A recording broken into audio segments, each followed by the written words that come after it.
Bitkabbir ekonomiku il-Gvern se jibqa' jipproteġi u jgħin lin-nies. Iddikjara dan il-Prim Ministru mexxej Laburista Roberta Bela waqt intervista mxandra fuq l-Istazzjon 1 il-ħadd filgħodu. Dr. Bela tenna kif l-ekonomija hija l-bażi ta' kollox u bitkabbir ekonomiku il-Gvern se jibqa' jgħin lill-familji, lin-negozji, lill-pensjonanti u lill-ħaddiema u anke jara li jissaħħu setturi differenti fosthom dak tas-saħħa, is-settur ambjentali u dak tas-sigurtà. Dwar it-tema kurrenti tal-prezzijiet tal-enerġija u l-fuels, il-Prim Ministru għalhekk. Bitkabbir ekonomiku jibqa' jkollna il-muscle finanzjarju biex nibqgħu ngħinu lin-nies fil-qasam tal-enerġija u tal-fuels kif qed nagħmlu daqs ebda pajjiż ieħor. Ebda pajjiż mu qed jagħti l-għajnuna li qegħdin nagħtu aħna f'dan is-settur. U qegħdin naraw il-prezzijiet kif splodew barra minn pajjiżna u l-Gvern l-istrateġija tiegħu hawnhekk kienet għada u se tibqa' li jżomm il-prezzijiet tal-fuels u tal-enerġija stabbli. Hawnhekk huwa għamel referenza għal qasam turistiku u kif dan kien kontributura tkabbir ekonomiku f'pajjiżna. Dr. Roberta Bela refera wkoll għal fondi Ewropej rekord li ġab pajjiżna u l-importanza li dawn jintefqu skont kif pjanat favur futur mill-isbaħ għal Malta. Mistoqsi dwar ir-riżultati pożittivi fosthom il-konferma tal-aqwa rating minn Standard & Poor's, il-Prim Ministru qal li l-aktar ħaġa importanti hija li dawn iservu biex il-Gvern jibqa' jgħin lin-nies. Il-Prim Ministru Roberta Bela nnota kif f'mument ta' pressjoni internazzjonali għandna gvern b'esperjenza ta' 3 snin u spjega kif dan jikkontrasta ma' oppożizzjoni assenti f'kull tema.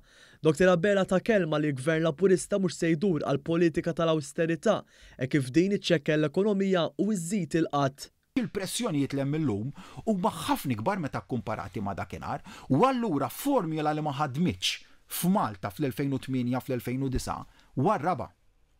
U għalhekk imxejna konsistentement mill-2020 il-qudiem kull meta kellna l-awġ użajna politika ekonomika progressiva illi marret biex iżżomm l-ekonomija għaddejja b'mod u b'ritmu b'saħħtu. U dak li qed naraw tkabbir ekonomiku b'saħħtu immens minkejja dawn il-pressjonijiet kollha. Ftit ġimgħat qabel jitħabbar il-budget għal-2023, il-Prim Ministru tenna kif l-istrateġija ewlenija tal-Gvern se tkun ibbażata fuq żewġ prinċipji, l-istabbiltà u s-sostenibilità. Il-Prim Ministru qal kif l-istabbiltà se ssir permezz tas-serħan il-moħħ grazzi għal miżuri f'waqthom li qed jieħu l-Gvern u tenna li kull deċiżjoni trid tittieħed b'mod sostenibbli. Fl-intervista l-Prim Ministru konferma li l-budget li jmiss għal darb'oħra se jkun mingħajr l-introduzzjoni ta' ebda taxxa ġdida. B'kontrast għal dak li kien imdorri bih il-poplu qabel l-2013. Nfakkar f'żminijiet ferm iktar faċli qabel l-2013 fejn il-kelma budget bla taxxi ġodda lanqas konna nafu x'inhi. Anzi l-poplu kien ikun b'mod anzjuż qed jistenna il-budget mhux biex jara l-Gvern x'se jagħti, imma biex jara l-Gvern biex se jabbih iżjed. Dr. Bela rrefera wkoll għal miżura ta' trasport pubbliku b'xejn għal kulħadd li tidħol fis-seħħ mill-ewwel ta' Ottubru. Nemmnu fl-importanza tal-implementazzjoni ta' din il-miżura għal raġunijiet oħrajn ukoll. L-ewwel nett li nħallu iktar saħħa finanzjarja fil-but tan-nies, jiġifieri nħallu iktar purchasing jew spending power fil-but tan-nies. Jiġifieri meta inti qed tgħid b'dil miżura qed tifranka mal-200 għal 300 euro fis-sena. U kienet stima relattivament konservattiva meta minnha. Jiġifieri fil-verità jista' jkun li għandek iktar minn hekk. Ma ejja nippreferi nkunu konservattivi.